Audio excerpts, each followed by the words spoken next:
like to call to order the Village of Riverside Board of Trustees meeting for Thursday, June 16th, 2022. We can all stand for the Pledge of Allegiance. I pledge allegiance to the flag of the United States of America and to the republic for which it stands, one nation, under God, indivisible, with liberty and justice for all.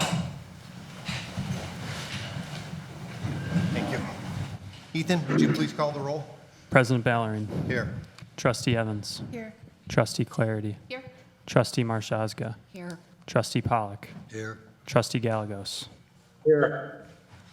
So before we proceed further, let me state for the record that this is a regular open meeting under the Open Meetings Act. It's not a virtual meeting or semi-virtual meeting, but Trustee Gallegos has announced that he's ill, and that is a valid reason since we have a quorum physically present here to allow him to participate remotely, and that would be the case regardless of any of the emergency things that began in March of 2020. So he meets both the state law requirement as well as the village policy. Thank you, Lance. We move on to the President's report. First thing on my agenda is the reappointment of chairpersons and commissioners to various different commissions and boards. The village has many dedicated volunteers who serve without compensation on various advisory boards and commissions. The following volunteers' terms expired in 2022. I recommend the reappointment of the following advisory board and commission members, and these individuals have graciously agreed to continue their service to the community. Karina Kushis, Riverside TV, term to expire 2025. Joe Mateo to the Planning and Zoning Commission, term to expire 2027. Jacqueline Miller to the Planning and Zoning Commission, term to expire 2027. Natalia Water to the Economic Development Commission, term to expire 2025. David Rubin to Landscape Advisory Commission, term to expire 2024. Daniel Durkin to the Board of Police and Fire Commissioners, term to expire 2025. Samantha Schroeder to Historical Commission, term to expire 2025. Patrick Smith-Ray to Historical Commission, term to expire 2025. Greg Briolot and Susan Connor to the Ethics Commission, both terms to expire 2024. The following board and commission members will continue as chairpersons for the 2022-2023 year. Elizabeth Koss, Parks and Rec Board. Charlie Pipel, Preservation. Colin Hughes, Riverside TV. Jill Mateo, Planning and Zoning. Richard Julian, Historical. Lisa Lambros, Landscape Advisory. And Jennifer Fournier, Economic Development Commission. If I can have a motion and a second. Motion made. Motion by Trustee Gallegos, second by Trustee Evans. Second, yeah. Thank you. Ethan, if you'd please call the roll. Trustee Evans. Aye. Trustee Clarity. Aye. Trustee Marshazga. Aye. Trustee Pollock. Aye. Trustee Gallegos. Aye. Motion carries. Thank you. I have a couple more things I'd like to bring tonight. One is on Monday, June 6th, I represented the Village of Brookfield at the Forest Park Juneteenth flag raising with my wife. On January 1st, 1863, President Lincoln Emancipation Proclamation freed the enslaved people of the South, but did not reach the enslaved people of Galveston, Texas until June 19th, 1865. Juneteenth is a day of celebration to the black community, which was proclaimed a national holiday and Illinois state holiday in 2021. The Village of Riverside recognized Juneteenth as a holiday for its employees of February of 2022 by a unanimous vote of this village board. Monday, June 20th, our village offices will be closed in recognition of this holiday. We all must take time to understand the meaning of this day and to educate ourselves of the importance to the black community. Juneteenth celebrates African American freedom, the achievement and contributions of the black community, while encouraging continuous respect for all cultures. The Village of Riverside will be hosting a concert in the park this Friday, 7 to 9, featuring My Time Jazz Z Soul Funk Band. And the Riverside Public Library will be hosting a lecture on 6/21 on Martin Luther King and the 1960 October Surprise, the 9 days that changed the face of the Democratic Party and propelled JFK to the White House. And there are several other communities, Broadview, Bellwood, as well as Forest Park, that are having parades and public events in their parks, and I encourage everybody to look those up and feel free to visit their communities because they told us we are welcome.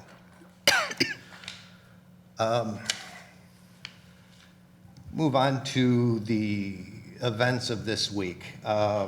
It was a difficult week, to say the least, and it's hard to come up with words to say how much I appreciate everyone that works for this village. So I'm going to read a Facebook post from a young lady named Kelly that was on the Riverside Facebook page. She said, "I just want to thank our police, our fire, and public works. I can't even begin to imagine what their evening yesterday felt like after the storm had finally passed. Being called to damaged homes, vehicles, multiple fires caused by power lines, etc., and then seeing them out again today in the exceptional heat. My worst day at work couldn't even compare. I see you and I thank you. Our village is spoiled with such an invested task force of men and women who genuinely care for this community, way beyond just the scope of their job to show up. I hope you all went home to cool houses." And I'd like to echo that. I appreciate everyone, that the village staff. I also appreciate Commonwealth Edison.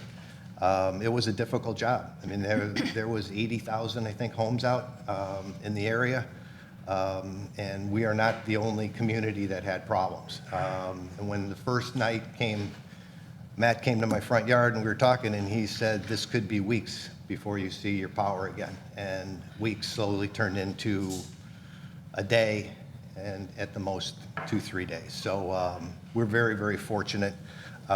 Electricity is not a magical thing that you just switch hit your finger on the switch and it turns on. It's complex, and they did a wonderful job keeping us up. So I greatly appreciate them, and I greatly appreciate all of you. So thank you. Last thing on the disaster relief, I have a proclamation of local of state emergency for the village of Riverside. Whereas on Monday, June 13, 2022, the village of Riverside was hit by a severe thunderstorm known as a supercell storm that included torrential rains and extremely high winds. And whereas the storm resulted in widespread power outage, hundreds of downed trees, and thousands of damaged trees, as well as damage to residents and other personal and public property. And whereas since the storm, the village Public Works Department, Fire Department personnel, Police Department personnel, Code Enforcement Department personnel, and administrative staff have worked tirelessly and diligently to address the severe damage caused to our beloved village and a forest, and to continue to provide municipal service to the village residents, property owners, and businesses.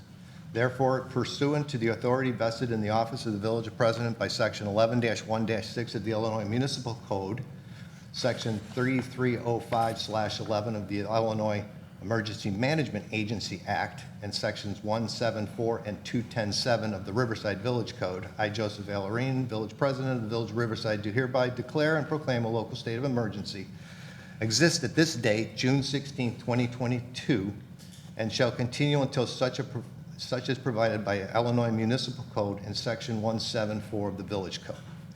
The nature of this emergency is severe storm damage with extensive downed trees, tree damage, personal and public property damage, and power outages in residential areas and the local business districts.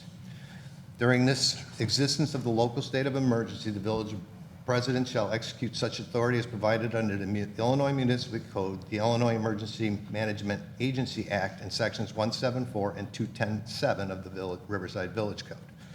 This proclamation of local state of emergency shall be filed with the village clerk as soon as practical, and I, Joseph Vallerine, whose name is signed to this instrument, being duly sworn, state that I signed and executed this instrument as the proclamation of local state of emergency, that I sign willingly, and that I execute in my own free and voluntary act for the purpose of express therein. Okay, and so just for the record, President Vallerine has not signed it yet and will not sign it until the meeting is adjourned because of the way the Illinois Municipal Code works. It will continued to the next regular board meeting, and we didn't want it to expire at the adjournment of this meeting. So it's not executed, but it will, just after adjournment, be in force. And the reason for this is this allows the state, or the Village of Riverside to work with other municipalities as well as the state and county for possible relief funds, small business loans, and that sort. So we had to start with this in order to get it started, so. Last thing on my list, I believe, is Riverside Country Club has agreed to allow the Village of Riverside residents to access the country club on July 4th for their annual fireworks. There is no parking available, so you would have to go there on your bikes or walk and show a ID with the Village of Riverside, and you are more than welcome to sit on the first tee and green and watch the fireworks. So this is the first year. I appreciate the Riverside Country Club for allowing us this access. So thank you. Believe that is all I have. Manager's report? Thank you, President Ballerine. I have one item this evening. I also would like to thank our staff for all their work over the past few days, and the work will continue the next few weeks with cleanup. Chief Buckley and Director Tabb have been working tirelessly from the moment the event started. Police, fire, administrative, and public works staff has been working long hours, along with Dee Ryan, our tree contractor, on cleanup of fallen trees and hazards. We recognize that the volume of work ahead of us would not be able to get done alone. I would also like to thank the following individuals and communities who have provided or will be providing equipment and/or personnel for cleanup over the next few weeks. The Village of Western Springs, Village Manager Ellen Bear, the Village of LaGrange, Village Manager Adriana Peterson, the Village of Countryside, Village Administrator Gail Paul, the Village of Forest Park, Village Administrator Moses Amade, the Village of Glencoe, Village Manager Phil Corrali, and Public Works Director David Mao, the Village of North Aurora, Village Administrator Steve Bosco, the Village of Libertyville, Village Administrator Kelly Amade, and also I'd like to extend a lot of gratitude to Cook County Department of Transportation and Highways, who has been in the village pretty much from the onset, and John Daniels of Cook County Department of Emergency Management and Regional Security. That is all I have this evening. Well, I'm going to add a little bit to that these villages didn't just show up at our doorstep. These villages showed up because they received a phone call from a village manager that they greatly respect. Jessica has a wonderful reputation in the manager's department, and when they call, she answers, and when she calls, they flooded the door. So we appreciate your efforts in this. Thank you. We move on to residents' comment for non-agenda items. Do we have any residents? Yes, ma'am, please. Hi, Could you please step to the, thank you.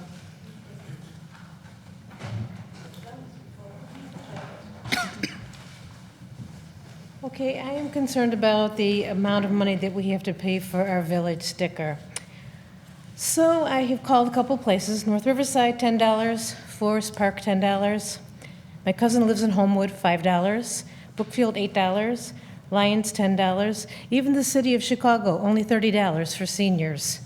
So I think we're kind of way up above there, and I've lived here for 42 years in Riverside, paid my stickers for 42 years on 2 cars.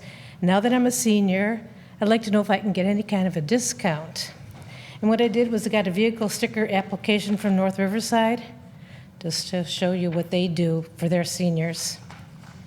And I would be willing to help or do whatever it is to try to bring down the amount of money that we have to pay for them. I appreciate that, and this will be part of our discussion as we move into our budget periods in September. Okay, thank you very much. Thank you, we appreciate you coming in. My name is Julie Rizzi, I'm sorry, I forgot to tell you my Yep, name.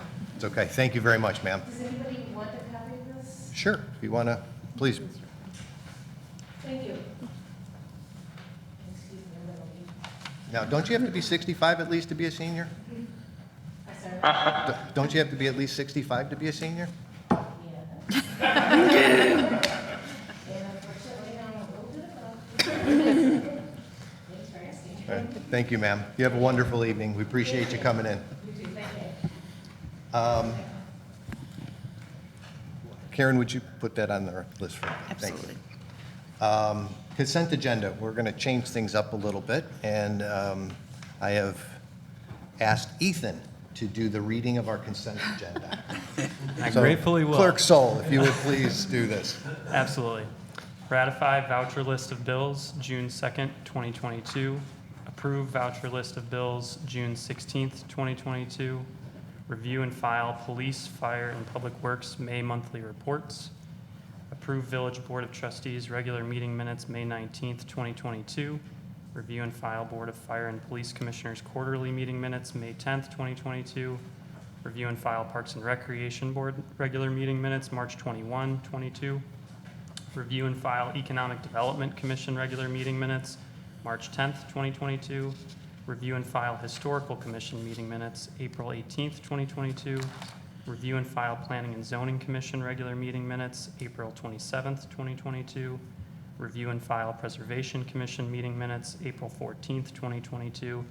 A motion approving an agreement between the Village of Riverside and Local 73 Service Employees International Union effective January 1st, 2022 to December 31st, 2026. An ordinance amending Section 8-6-1 water meter regulations of the Village Code of the Village of Riverside, Illinois, relative to water meter replacement charges.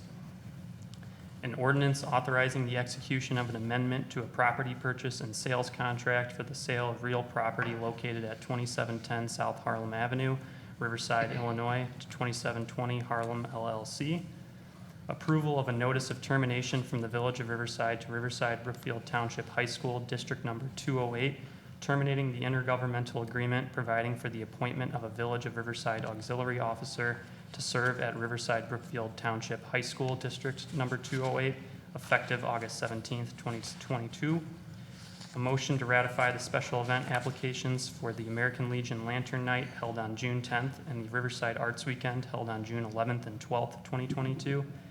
A motion to approve a special event application for the Little League Home Run Derby to be held at Big Ballpark on June 24th, 2022. A motion to approve a special event application for the Riverside Swim Club Conference Meet to be held on July 16th, 2022. A motion to approve a special event application for the Frederick Law Olmsted Society's Vintage Baseball Game to be held at Big Ballpark on July 30th, 2022. A motion to approve a special event application for the Riverside Parks and Recreation Movie in the Park to be held on August 26th, 2022. And a motion to approve a special event application for the Riverside Parks and Recreation Touch-a-Truck to be held on September 22nd, 2022. Thank you, Ethan. You did that very well. I appreciate it. Thanks. Do any of these items need to be removed? Okay, hearing none, I would ask for a motion Motion made. and a second. Second. Motion by trustee Galgo, second by trustee Marsh Osga. Any further discussion? Hearing none, Ethan? Trustee Evans? Aye. Trustee Clarity? Aye. Trustee Marshazga? Aye. Trustee Pollock? Aye. Trustee Gallegos? Aye. Thank you. Motion carries. We move on to department, board, and commission reports. We have Lisa Lambros from LAC.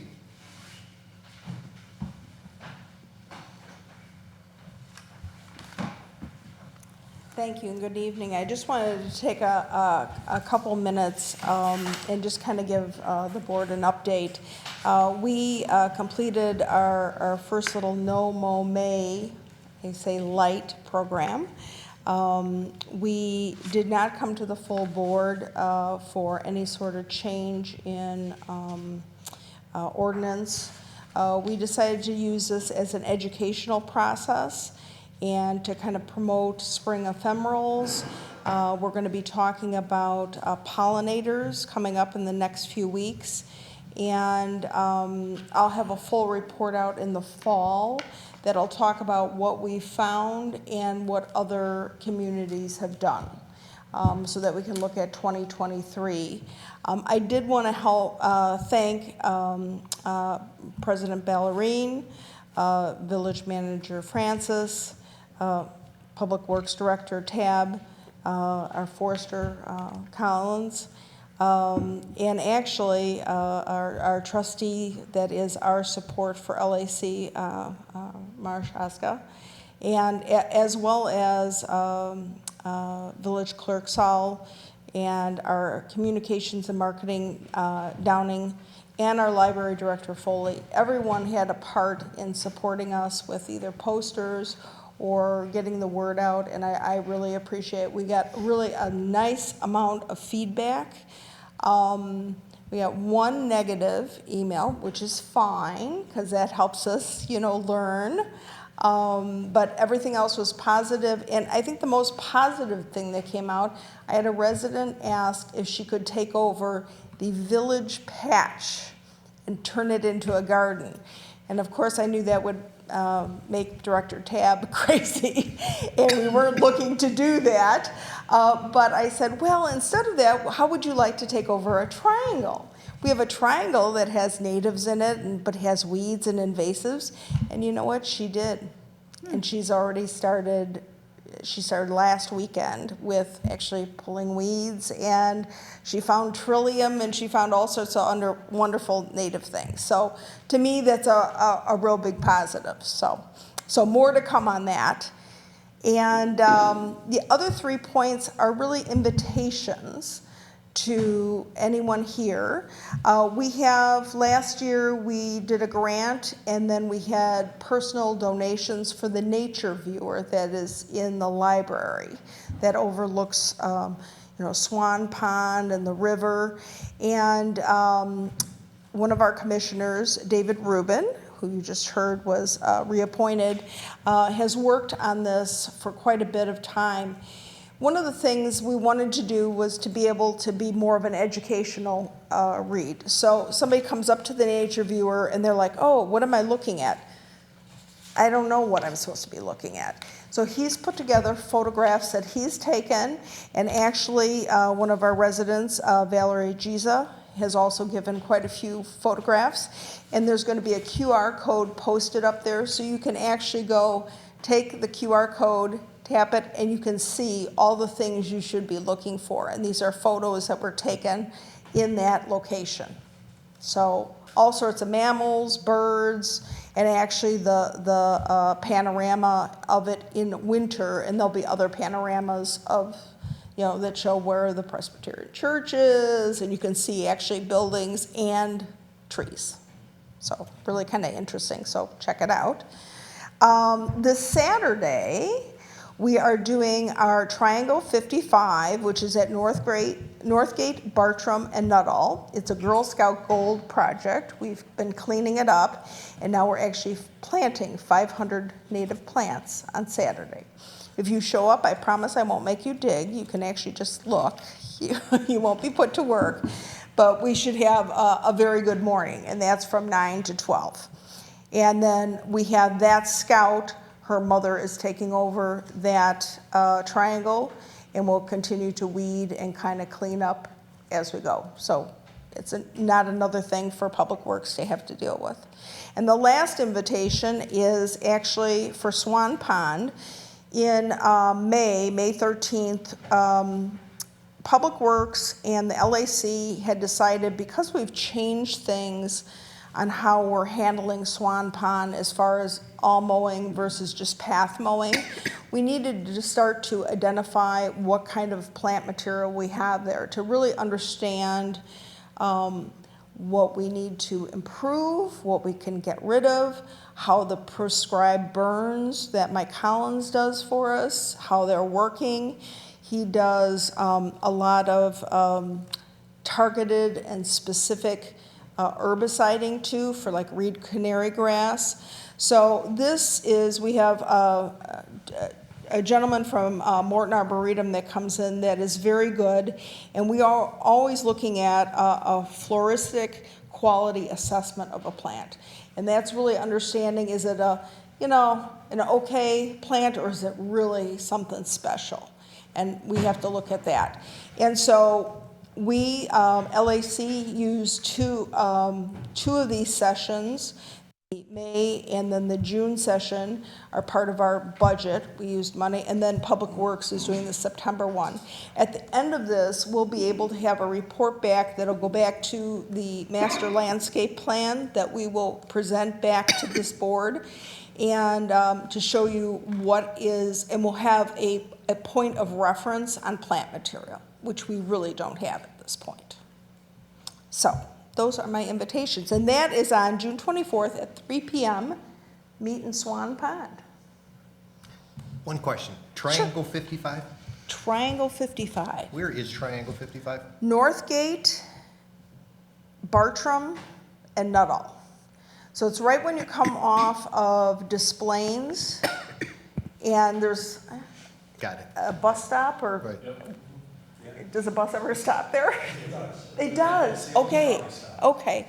And so it's right, it's one of our main entrances.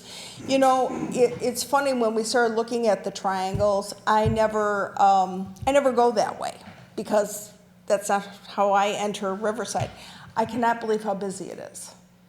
It is really a busy intersection. So we've already done the weeding, and we have better site views now. And really, the goal is, on these native plants, is to support a better ecology. So we have better birds, we have better insects for the birds, and we have better sight lines, so you can see a child on a bike, you can see a person walking, you can see a car. So those are our goals. Perfect. That's it. Thank you. Thank Thank you you. very much. LAC has been doing a magnificent job under your leadership. Thank you. Any other board and commission reports tonight? Okay, hearing none, we move on to pending business. Resolution revising the policy of the resolution revising the policy for village sponsorship or support for special events. Thank you. So at the May 19th Village Board meeting, staff was directed to revise the village's special event policy. The revisions would allow staff to administratively approve these applications, removing the need for village board approval on the consent agenda. The revision is based on a brief conversation the board had at their last meeting with two applications that submitted their paperwork late, but that we still wanted the event to happen. Staff administratively approved them, and they were ratified at tonight's meeting. With these updates, department heads would sign and approve the application. Upon approval, staff would inform the village board of the event details, providing event information as well as a monthly report with all events that occurred throughout the village. Throughout this process, the village board would be welcome to suggest any changes or additions to special event applications, request a full application if they would like, including whether the village should sponsor or support an event. This is something that was in the resolution and has been. A sponsored event means that the village is running the event and has control over event management. A supported event means that one or more community organizations are running the event, like Riverside Arts Weekend last weekend. So currently, staff must obtain village board approval and then ratify it at a future meeting if that paperwork comes in late. This policy would streamline and increase the efficiency of the approval process, and we would continue to ensure proper review, both for public dissemination and informing the village board. I'm welcome to answer any questions on this matter. Thank you. Thank you, Ethan. Does anybody have any questions? Okay. Hearing none, Ethan, if I can ask for a motion in a second? Motion made. Motion by trustee Gallagher, second. Second. Second by trustee Marszałka. Any further comments? Hearing none, Ethan? Trustee Evans. Aye. Trustee Clarity. Aye. Trustee Marszałka. Aye. Trustee Pollock. Aye. Trustee Gallegos. Aye. Motion carries, thank you. Under new business, we have several items. Motion to accept the Village of Riverside Annual Comprehensive Financial Report for the fiscal year ending December 31st, 2021. Director Johns. Good evening. On an annual basis, the state statute requires the village to conduct an audit of their financial statements. The board has entered into a 5-year agreement with Lauterbach and Amen, which this is the 5th year of that contract. Recently, the board extended that contract for an additional 3 years. After this board meeting, the treasurer's report will be published and a report will be filed with the state comptroller's office by the end of June. Matt Barron from Lauterbach and Amen is here to present tonight's review for the board. I just wanted to mention that the village was very conservative with its 2021 budget while the economy continued to recover from the COVID-19 pandemic. I am very happy to say that the general fund ended with a net revenue of $1,791,206 before transfers in and out, and an overall increase of $502,223 in general fund balance.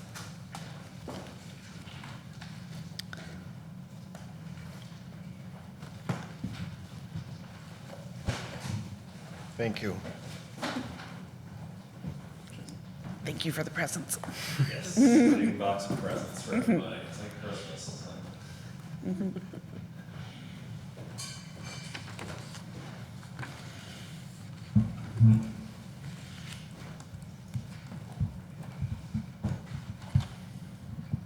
Raise this one up a little bit for myself, looks like.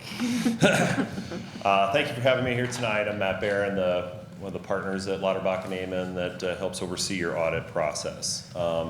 As far as how we got to tonight, it was a big effort by Karen and the entire accounting department. So I want to give them big kudos for all their hard work as they prepared the audit package, answered all of our questions along the way, and there was a lot of work after that as we worked through this audit report, as she accepted working through that to finalize what was in this audit report. So how the process goes, we come out, we do work for preliminary field work, where we review your internal controls, make sure there's an adequate internal control framework in place.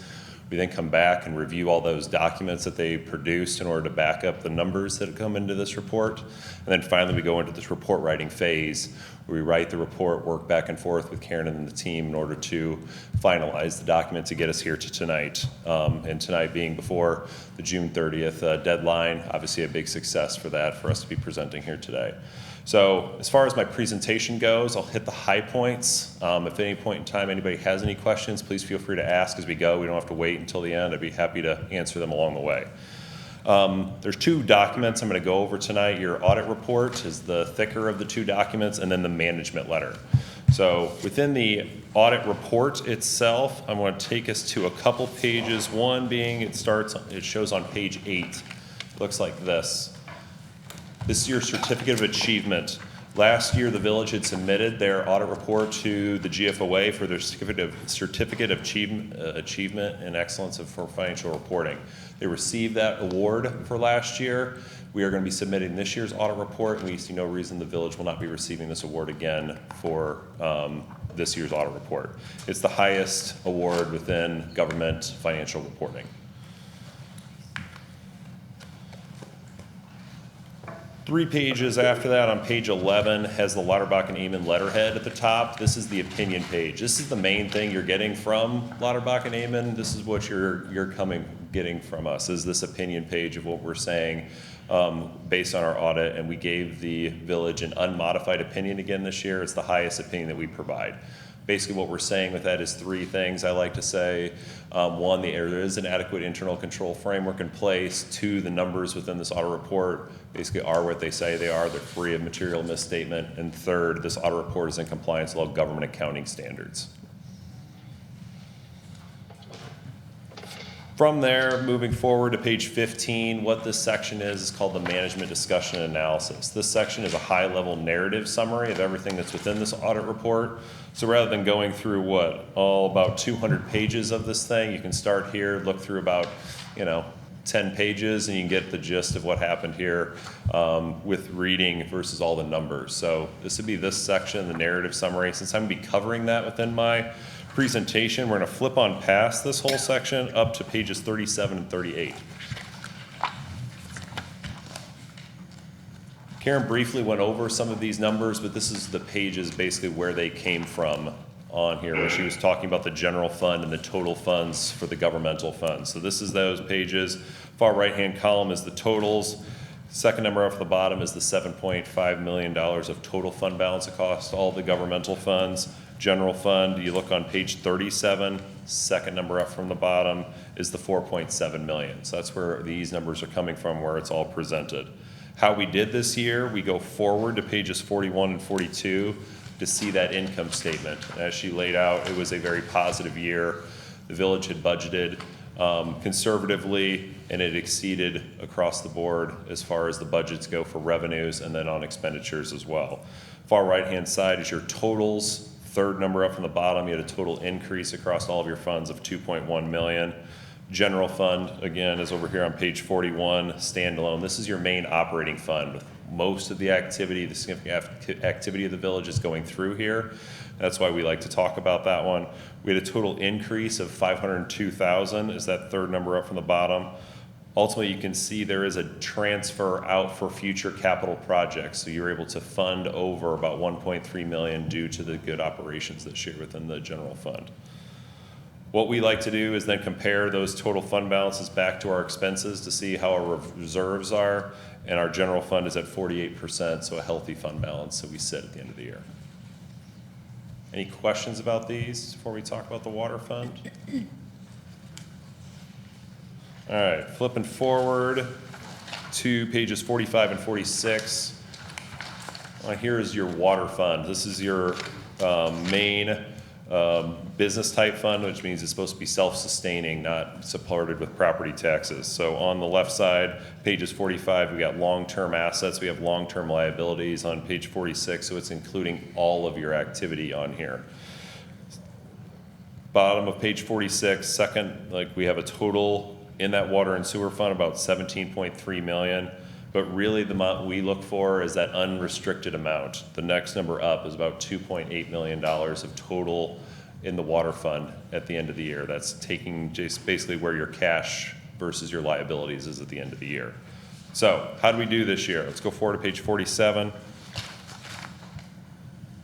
Again, same thing, water and sewer had a very positive year as far as expenses being held below budget, and revenues were very consistent with the budget this year for the water fund to allow this increase, in addition to some miscellaneous income that came in this year of 891,000 total increase. Again, we compared those expenses back to that unrestricted fund balance, and we're at 92%, so a very healthy fund balance for the water and sewer fund at the end of the year. Any questions about these? Last thing in here is the pension funds. Pension funds are around 49 and 50. Police pension, really the main thing we were looking at is on page 50 is where our ending number, we had a 14 million and a significant increase this year of 1.8 million. As we can remember, at that point in time, December 31st versus today, it was a very good market. So at that point in time, for the year 2021, we were at 11.6% return overall for the police pension fund. In addition to that, the village had supplied in total their contributions based on their actuary report in full, as they have for the last, I don't know how many years, there's 8 years within this audit report, and it had happened every single year within here. So that allowed the funded percentage to increase from 41 last year up to 49. So a very nice jump as far as the funding percentage within this police pension fund. The village is doing its job. They had a nice increase at the end of the year as due to the significant increase in market value. We'll see how the rest of the year ends up working for this year. If we were to do a point in time calc today, it wouldn't be quite so great, but that's okay. We have a lot more of the year to go. Hopefully we can get better as the year moves along. But in general, as far as what the village is doing and how they are contributing to their pension fund, they're doing your job and budgeting for that each year and achieving that.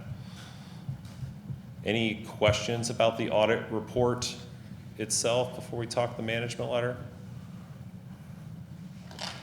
Trustees? continue. Good. Alex, do you have something? No, no questions at all. Okay. Okay. The last thing to go over is the management letter. So this is additional information we want to contribute to you as management that doesn't fit necessarily within this audit report, but it's just observations or what we had found within the audit report. In your management letter, there's 3 management letter comments within this. The first one I'm going to talk about is actually the last one, to be honest with you. It's the prior recommendation that was to deal with negative fund balances within a few of the funds that you have. This is more of an informational one because wouldn't be a surprise.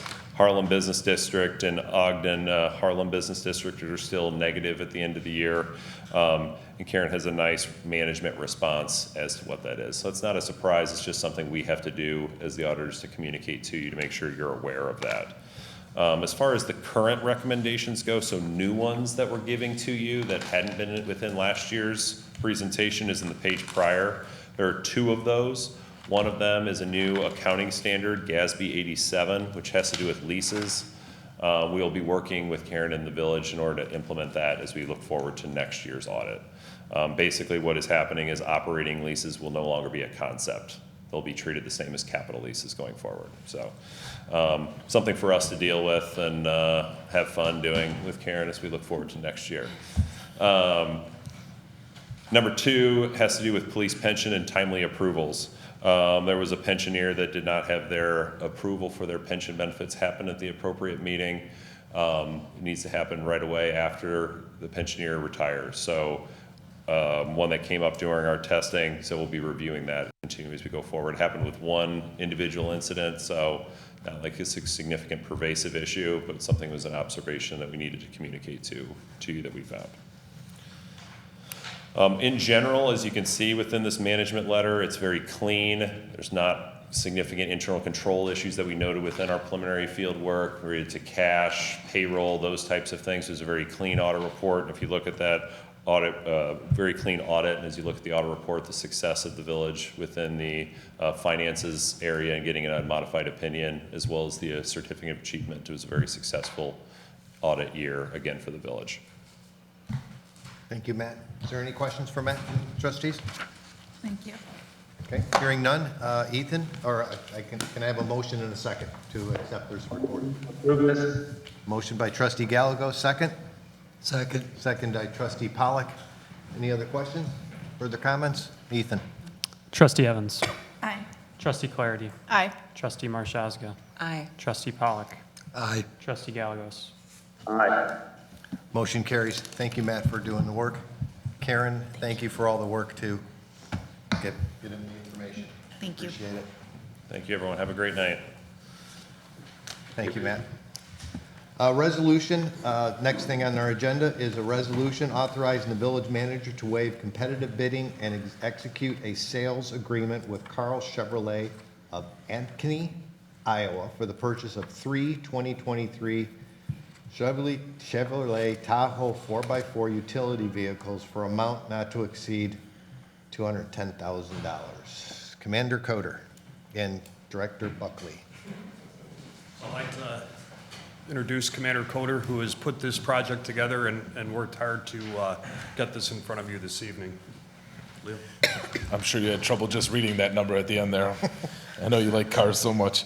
So again, as this continues and the challenges continue with the vehicle, again, we're talking about 2023. These vehicles would not be received until hopefully, they will be received in January of 2023. But the ability for us to get vehicles moving forward just keeps getting wilder and wilder. So again, in this report, it said very quickly that we were looking for state bidding from Illinois. It opened up for 2 days. This is kind of what happened to us last year too.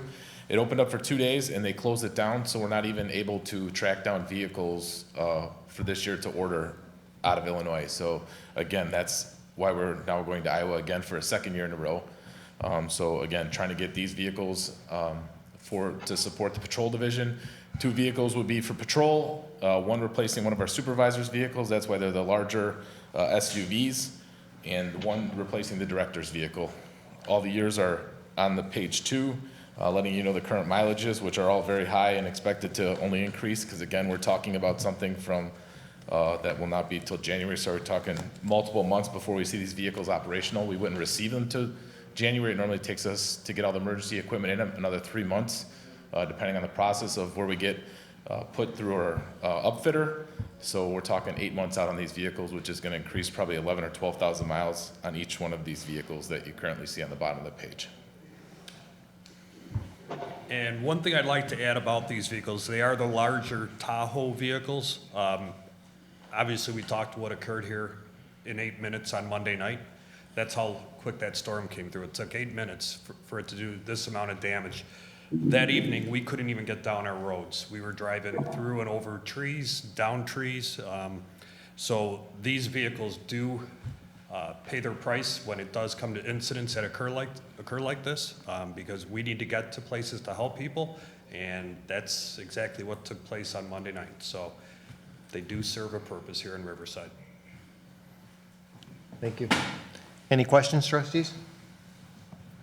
Hearing none, if I can have a motion and a second. I'll make a motion. Motion by trustee Evans, second. Gallegos. Second by trustee Gallegos. Any further questions? I have one. What do you believe is the expected trade-in value of the 3 cars that are going, give or take? I know that you can't get that before 60 days before the trade-in, but did they give you any sort of idea? We'd be getting like 5,000 normally for the larger SUVs is what we, by the time they get to them with, being police vehicles are limited on not who they can sell them to, but they're all marked up and have spotlights on them, so not everybody wants to buy those vehicles. So about $5,000 is what we normally get for the trade-in value. The director's car, because it was a regular Explorer, it might actually get a little bit more, but again, it's hard to tell. The only thing we got going for us is the used vehicle market is a little bit higher than it has been in the past, so there might be a little bit more, but probably the $5,000 to $7,000 range. Good, thank you. Ethan, if you please call the roll. Trustee Evans. Aye. Trustee Clarity. Aye. Trustee Marshazga. Aye. Trustee Pollock. Aye. Trustee Gallegos. Okay, second thing is the resolution of the Village of Riverside waiving competitive bidding and authorize the village manager to issue a purchase order to Cook County Emergency Telephone System Board for the purchase of 7 radios in the amount not to exceed $57,000. Once again, Commander Coder put this project together. This is a project we started several years ago through the CIP process because our radios that we currently utilize are very expensive, and you can see by the price of them. He was able to find some very good pricing through the Cook County ETSB, since the radios that we currently use and the system that we currently use is owned by Cook County ETSB. So they have a direct contact with Motorola, and Commander Coder can explain that a little bit further, so we can start the process of rotating our older radios out. A lot of the grant funding has dried up when it comes to replacing these radios, which is why we started planning for this a few years ago through the CIP process. Again, like the director said, moving forward with this, we decided to go through Cook County ETSB due to the fact that they have such a huge grant program through the state of Illinois. The radios obviously come from Motorola Solutions is where we will end up purchasing them from, but through the ETSB, which allows us to, for every one of these radios, due to the fact that the band we're currently on, the state police band, there's an additional fee for $18 per radio per month. So by going through Cook County ETSB, because of the grant they've received over the years and millions of dollars of radios that they've pushed out to Cook County communities, that would alleviate all that. So that's why we're trying to push this money. I think it was about 36% savings by going through Cook County and all the grants they had available to purchase these radios. Again, like the director said, our current radios are 12 years old. We started this process a couple years ago. It is a funded item at it's $50,000 per year, trying to move forward to try to get all our patrol radios up to date moving forward so we can continue to communicate. They are no longer making these radios, and the parts are getting very difficult to get to keep our radios up and running, and this is our lifeline out on the street, so that's why it's so important for us. Thank you. Any questions, trustees? Hearing none, if I can have a motion and a second. I'll make a motion. Motion by trustee Evans, second by trustee Gallegos. Any other questions, comments? Ethan, if you'd please call the roll. Trustee Evans. Aye. Trustee Clarity. Aye. Trustee Marshazga. Aye. Trustee Pollock. Aye. Trustee Gallegos. Aye. Motion carries. Next thing on our agenda tonight is a motion to approve agreement to join the Cross Country Climate Collaborative. Assistant Village Manager Monroe. Good evening. So the motion to approve this, to join an agreement for the Cross Community Climate Collaborative. This is an effort by some of the other communities in the Metropolitan Mayor's Caucus, specifically of the Western Cook Municipal Conference. There have been several communities that have gathered together with the objective of climate initiatives, equity initiatives, and other sustainability measures. And so they have been talking for likely several months at minimum, if not longer, about how to approach this issue. And now they're at the point of asking additional communities to be part of this collaborative agreement. As part of this agreement, there is not a commitment of village funding for participating as a member or a partner in this agreement, but there are certain things and actions that we would be asked to do if taking part in this collaborative. So just so you're aware, the fundamental principles of this group, the C4, is resiliency, equity, and climate protection. They have specific greenhouse gas emissions carbon reduction goals that are currently set at 45% reduction from 2010 levels by 2030, and then by 100% from those 2010 levels by 2050. This is very reflective of other model goals or targets for other municipalities across the country.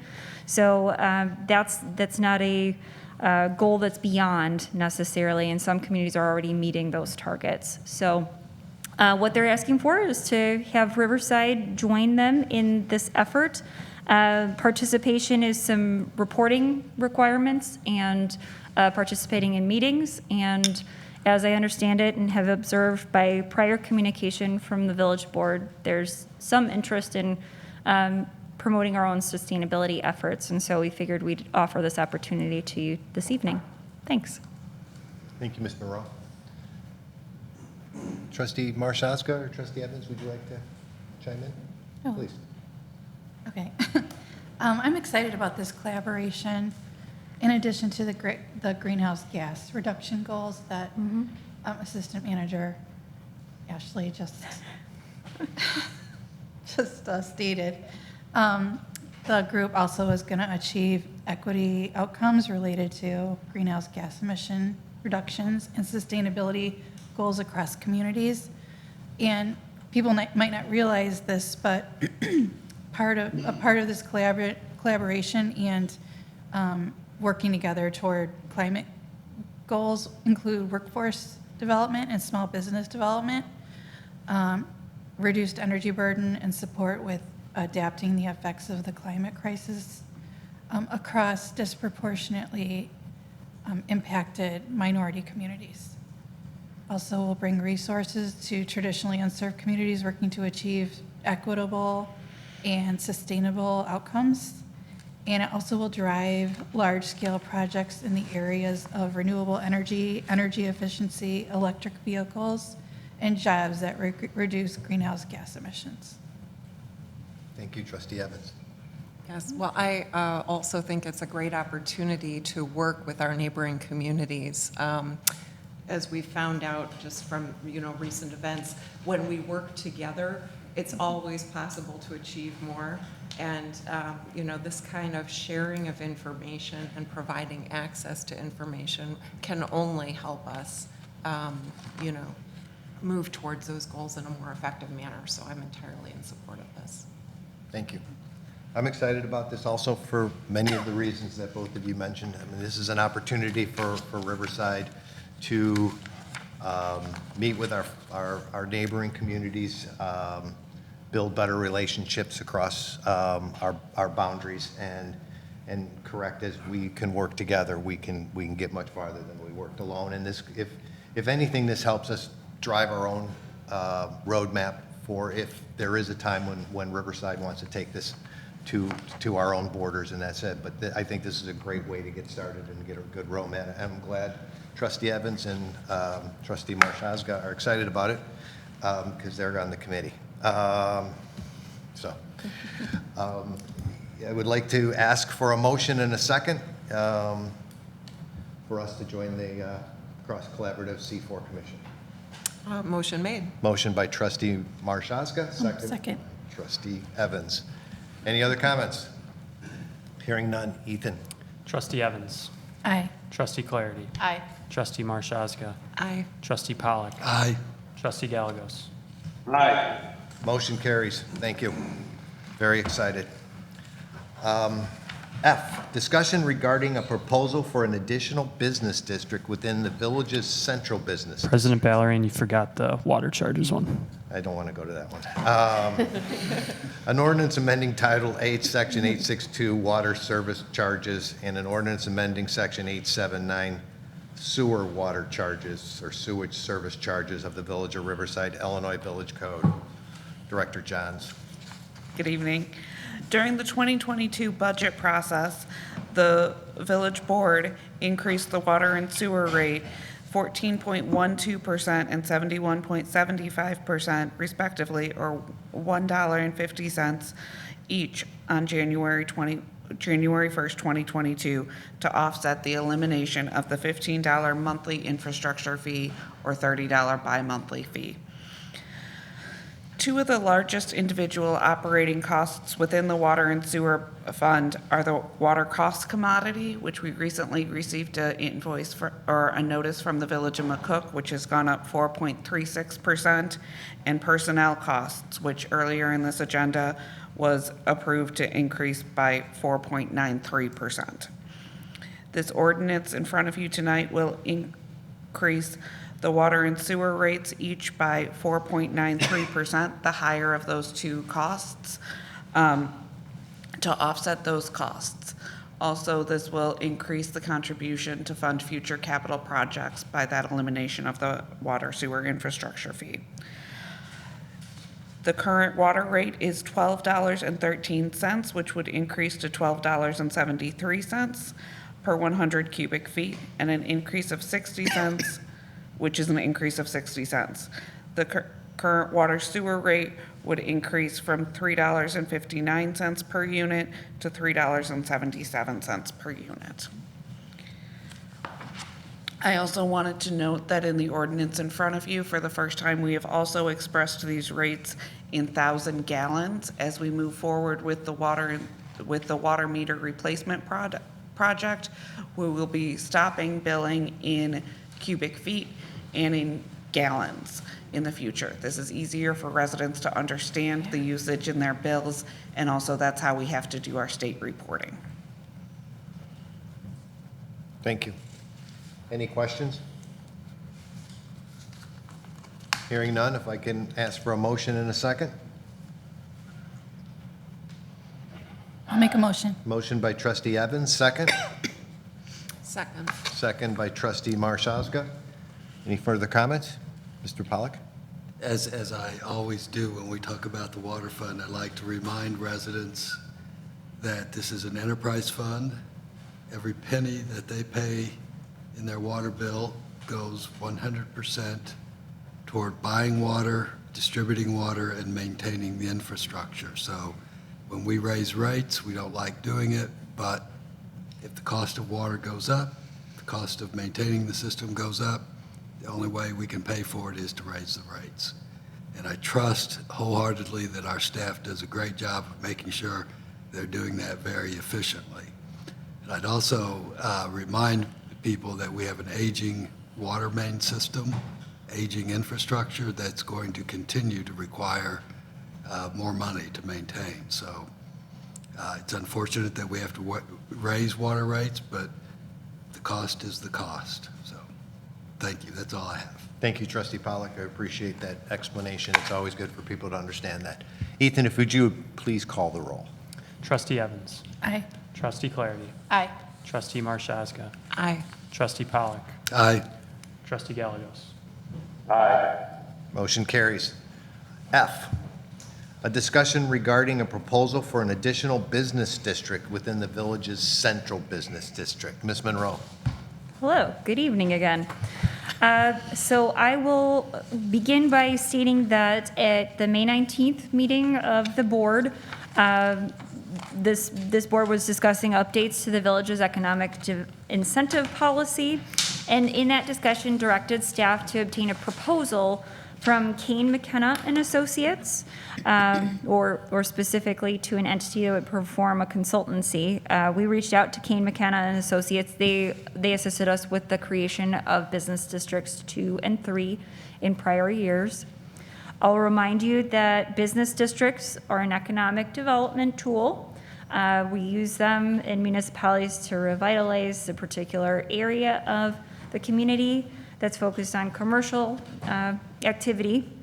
And those district funds are used directly for improvements that take place within that business district boundary, including infrastructure improvements, streetscape, stormwater detention, facade renovation, and other construction costs or other site preparations that need to occur in those places.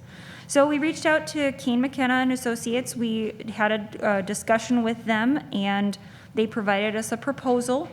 There isn't an inclusion in this proposal for publication of notices and mailings. The village would need to absorb those costs. However, we received a proposal for them with the following information, I should say. So the first task they would perform is an eligibility analysis to note if our central business district is eligible for becoming a business district on its own. That cost would be $5,000 to $6,000 and take approximately 30 days. We have an implementation task as the second part of their duties, and that would be anywhere from between $10,000 to $15,000 in cost, taking place over 45 to 60 days. And during that time, they would, again, identify what it would take for the village to incorporate a business district in the central business district area. And let's see if there's anything else I'd like to mention here. This is a discussion, so it's not approval to enter into the agreement, but just whether you want staff to prepare that for a future decision for the board. Can answer any questions you like if you have any. Do we have any questions? I have a question. Yes. Can you explain the map, the highlighted area which is attached to the proposal? Let's see here. Like, it seems to include not just business buildings, but also municipal buildings and residential structures. Just kind of curious how that map is. It's at page Yeah. 477. If you'd like me to, Ashley, I can. Or Got- anyone? You certainly can. Yeah. So what we try to do when establishing the different business districts is we look at it not just for the business districts itself, but also for public improvement as an economic driver. So some of the things that we've looked at in the past is, the train station, we have the water tower. And so if we were to create a business district, not only would we be able to reinvest those funds from that additional sales tax into that area for business purposes, but also for public improvements, including water tower improvements. We've talked about doing some different interesting things at the train station. And so that just, by including it in your boundaries, you're incorporating the ability to then make those expenditures within those boundaries. So it becomes really important, maybe not so much in the beginning because you really don't have a lot of cash, but as you continue to build, or if you have a business, another business that goes into the train station, they would assess that additional business, that sales tax, but they could also make requests for reimbursement based on what is being accumulated under the business district. Okay, thank you. Sure. Thank you, Jessica. I have a question. Trustee Evans? So with the funds that would be collected through the revenue mechanism of the of a central business district. Would we be able to use those for infrastructure improvements on municipal buildings? So, I don't know necessarily, I think it might be a stretch on municipal buildings if there's nothing tourism or economic development driven. Lance, Right, potentially, we'd have to look at it. We'd have to look at the actual infrastructure that was being proposed, how it relates to the kind of interests that the business district is for, and also whether it's an infrastructure that would benefit not merely the municipality, but it could benefit a larger area, which could justify it as well. So, potentially. Some of the infrastructure that generally you would see as improvements is new water and sewer main, because obviously that's going to contribute. But buildings, I think, like Lance said, it would depend. And so that would be part of the discussion pieces as we establish the budget through the business district process. Thank you. Trustee Clary? I would be interested to hear, if they've not already opined, what our Economic Development Commission thinks of the plan, given that they're our commission that is sort of charged with engaging with our businesses and understanding impacts to them and desire and promoting business development. If the trustees are open to it, I would be interested in their opinion before we sort of engage. I would agree. Fully in Sure. support of that. Yeah. Yes, Trustee Pollak? I would agree too, and my comment before that was going to be, how do we get feedback from the businesses, and maybe taking it to the EDC and letting them know that the EDC is discussing it as a way to do that.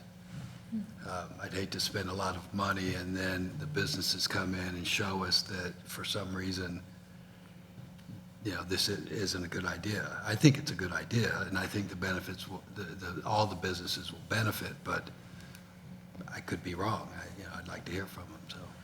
Yeah, I would agree. And specifically, I'm interested in Economic Development Commission's ability to reach out to the businesses, right? And to have that dialogue, to get that, I'm interested in their opinion as a whole, but I'm hoping that that's based on feedback from our businesses. Yes, I think we learned from the Quincy parking lot that to jump into things without getting good feedback from the stakeholders is perilous at best. So I still think, I agree that EDC would be a great tool to use in this, for them to, we could task them with outreach to the businesses, and we can have a list of those businesses given to the chair and have them work up either a Survey Monkey or going out to the businesses or whatever, because it's a 1% tax, so I think it's important for us to get their input. So is that consensus of the board? Yes. Yes, ma'am. If I may. So just the board, for clarification, the board wants basically a report back from EDC to be presented based on the feedback of all the different, as many of the impacted businesses as possible. And just, this will be helpful too, if we do the business district, because we do have to do a public notification piece when you're before or during your public hearing process. I can't remember exactly. I'm sorry. It's been a long week. It's before, yeah. and Okay. I was going to add that essentially getting this feedback is preliminary. There's due process and public direct notification with the ability to give opinions about the wisdom of the idea built into the statute. This would be preliminary, but it couldn't hurt, would obviously make the whole thing more transparent and obvious. So. But it is built into the process also. Thank you. So we will remand that to the EDC. Oh, one more. Oh. Yes, Trustee Falk. If the trustees don't object, I would prefer to do it by motion so that the record is clear what we're doing. Okay. So I would make a motion that we send this to the Economic Development Commission for them to review and also to reach out to the businesses impacted, and that the EDC would then, through staff, report back to the board. Okay, thank you. Can I have a second? I'll second.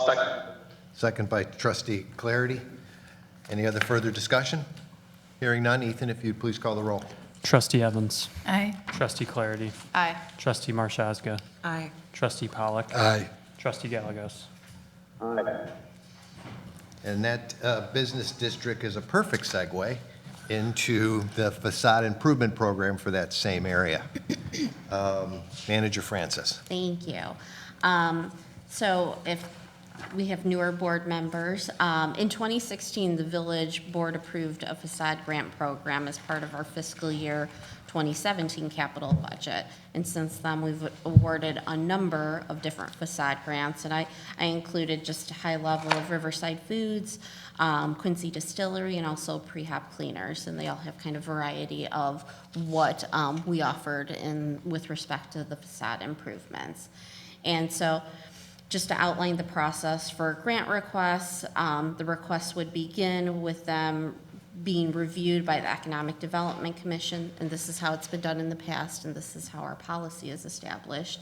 And a recommendation is provided to the village manager. However, the Economic Development Commission did not request a budget for the current fiscal year, and any facade grant would need to be approved by the village board, as it will create a variance and potentially a budget amendment. Riverside Art Center recently announced that they will be painting a new mural on their facade, and a board member reached out to me and asked that we reach out to RAC regarding whether or not they would be interested in a facade grant, which Liz from RAC was, and she immediately filled out the form so that I could get it to the village board in time for this meeting, which was literally a turnaround of over a weekend. So thank you, Liz. Liz is present this evening as well to answer any questions that the board may have. So it is important to note that the maximum reimbursement per the facade grant program that has been established is $5,000 per project, with a maximum award for the duration of whatever other grants that they may choose to apply for. It would be $10,000 per business. So staff is recommending that the board support the facade program for fiscal year 2022, recognizing that it potentially could have a budgetary impact, and allow for a budget variance not to exceed $15,000 for the facade programs. Because staff has also received another inquiry from Solandia Moore, who's evaluating doing a new sign. And so these facade programs sometimes will get a lot of interest, and then years it will taper off. So that's why I believe Economic Development Commission didn't put it in their budget, because they hadn't received a request in a year or two. And so, but we also need to be cognizant of the fact that our policy actually mentions a facade program. And so even if we're putting in $5,000 a year and it's ultimately not awarded, just being aware of that then moving forward. Thank you. We had, during the discussion of the mural on the facade, there was some discussion about our sign ordinance, and are we prepared to make sure that those Ts are crossed? Well, my understanding was we were going to get the board's input on whether we would explore that. So basically, the sign code has some pretty strict limitations that deal with size of signage for commercial uses. And the interest in having art, a mural, would meet the technical definition of the sign code and would probably exceed the kind of maximum size. So the interest, the desire would be to gauge the board's interest in preparing an amendment to the sign ordinance that allows permitting of larger than allowed commercial signs when they're not being used for commercial purposes, but they are artistic in nature. And obviously, we would need a good definition, but those exist. And basically, you would allow greater signage in order to foster non-commercial art that happens to look like a sign as far as all things other than what it's conveying. Thank you. Any other question, Doug? Is that fulfilled your questions you had about that? Yes, that's consistent with our previous discussions, and again, I'd like to make a motion on that. Sure. So- We will ask for a motion in a Okay. second. When, right now, or do you want, is there more You discussion? can make the motion, please. Okay. So the motion, I guess, would be twofold. One is to support the facade program and direct staff to prepare a budget variance or amendment as determined appropriate to create $15,000 for the facade programs for fiscal year 2022. And second, I guess, to direct staff to prepare a sign code amendment that would distinguish, create a separate category for public art, murals, whatever it be, in the sign code to distinguish this type of public art from a regular commercial sign. Does that sound right, Lance? Yes. Do we need to add to that our acceptance of the facade for the art center? Or that will be handed? Is the board okay with, because I would hate to stall Liz's process of getting the mural done, because typically it's handled administratively in previous years, and so I'd hate to say, okay, the board approved us having a budget variation, now you have to go back to EDC for them to review this. But we have to amend the sign code before we can give a permit for them to do the mural, right? Got it. Yeah, that was, we had talked about Okay. that in the meeting, that we'd ask them to just hold off, but since the direction's been given, we can bring that back at the next meeting and I hope get it all fixed and approved at the same meeting. So so what you're saying is the board will okay the facade grant after we fix the sign code, but then she doesn't have to go to the Economic Development Commission, because I'm not sure when their next meeting is. We are planning on having a special meeting either before the end of the month, Before the end of June? before the end of June. So we could come back on July 7th. Okay. Wrap perfect. everything up. Okay, perfect. I have a motion on the table. Can I have a second? Second. Second by trustee Marshaga. Any further discussion? Hearing none. Ethan, if you'd please call the roll. Trustee Evans. Aye. Trustee Clarity. Aye. Trustee Marshaga. Aye. Trustee Pollock. Aye. Trustee Galagos. Motion carries. Trustee reports and communications. Do we have any reports from any trustees this evening? None? I have one, and I should have said it earlier, but as the storm passed on Monday night, we went out onto the street in Delaplane, and my neighbors came out and we cleared the brush, and it didn't look like much. I mean, there was a few branches and trees, and we were able to schlep them off. And then we got in the car to start driving around town, and we turned down Lionel, and it looked like a bomb had cut. And it was, I mean, there were people out there when it was still drizzling with chainsaws, hand saws. There were people, there was a gentleman I met who was from Stickney, another one that was a heating and air conditioning salesman that happened to be driving through town. A couple from Berwyn just pulled over to help. And, it's amazing when neighbors, neighbors help neighbors, and not all of them are actual neighbors, and a lot of them met for the first time. So I know that the Public Works went through and made sure all the streets were clean, but it's that neighbor crew that started the process. So we live in a blessed village. So thank you, everybody. Go ahead. Just to comment on that point, my personal observation during what we experienced this week really reiterates what a beautiful community we have. So I had a similar experience. I was able to witness people putting power strips out on their front porch so people who didn't have power in the neighborhood could go and charge their phones, and people offering chainsaws. And people offering freezer space. You know, on my block, one side of the block didn't have power for several days and the other side of the block did, and so people were sharing freezer space. The amount of solicitations for, do you need a place to cool down? Does your family need to come over and have dinner? Can I cook breakfast for you? Not just for me and my family, but seeing on social media just really radiates what a wonderful community we have and that we're available to each other and come together. And I'm very proud this week to be part of Riverside. Thank you. And Doug, I need my cooler back. What's that? And I need my cooler back. Yes, I want to thank Trustee Ballard, or President Ballard, for lending me his cooler. The board has a need for an executive session tonight to discuss the setting of price for the sale or lease of village property, to discuss the purchase or lease of real property for the use of the public body, to discuss collective negotiating manners, to discuss an appointment, employment compensation, discipline, performance, or dismissal of specific employees of the public body. The board will not convene and no final action will take place. So I would ask for a motion and a second to adjourn to executive session. Motion made. Motion by trustee Gallego, second.